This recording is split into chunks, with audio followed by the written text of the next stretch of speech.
بسم الله الرحمن الرحيم.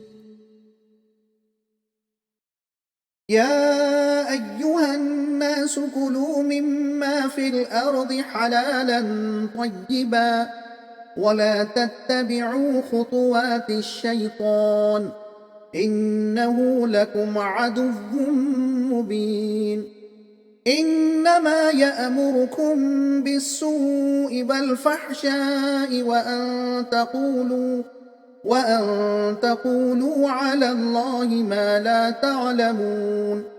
وإذا قيل لهم اتبعوا ما أنزل الله قالوا بل نتبع ما ألفينا عليه آباءنا أولو كان آباؤهم لا يعقلون شيئا ولا يهتدون. ومثل الذين كفروا كمثل الذي ينعق بما لا يسمع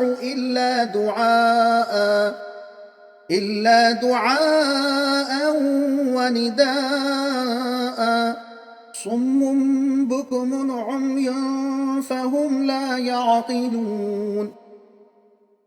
يا أيها الذين آمنوا كلوا من طيبات ما رزقناكم واشكروا لله إن كنتم إياه تعبدون. إنما حرم عليكم الميتة والدم ولحم الخنزير وما أهل به لغير الله فمن اضطر غير باغ ولا عاد فلا إثم عليه إن الله غفور رحيم. إن الذين يكتمون ما أنزل الله من الكتاب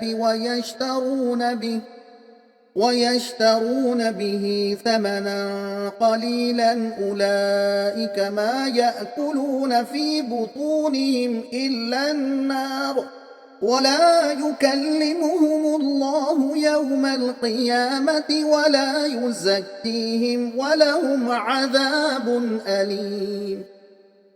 أولئك الذين اشتروا الضلالة بالهدى والعذاب بالمغفرة فما أصبرهم على النار ذلك بأن الله نزل الكتاب بالحق وإن الذين اختلفوا في الكتاب لفي شقاق بعيد।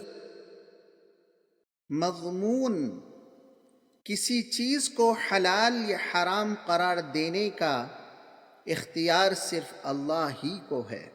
मतलब ए लोगो, अपने तौर पर किसी चीज़ को हलाल और किसी चीज़ को हराम न बना लो। अल्लाह ताला ने जिन चीज़ों को हलाल किया है इनको हराम कर लेना शैतानी काम है।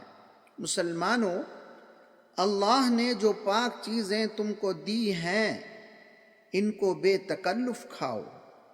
अल्लाह ने ये चीज़ें तुम पर हराम की हैं, मुर्दार जानवर, खून और सुअर का गोश्त, या फिर ऐसी चीज़ जिस पर अल्लाह के सिवा किसी और का नाम लिया गया हो। अलबत्ता जिस शख्स को हलाल ग़िज़ा न मिलने की वजह से भूख से जान जाने का अंदेशा हो तो जान बचाने की हद तक थोड़ा खा लें तो कुछ हर्ज नहीं, बशर्ते कि खुदा का कानून तोड़ने की दिल में ख्वाहिश न हो।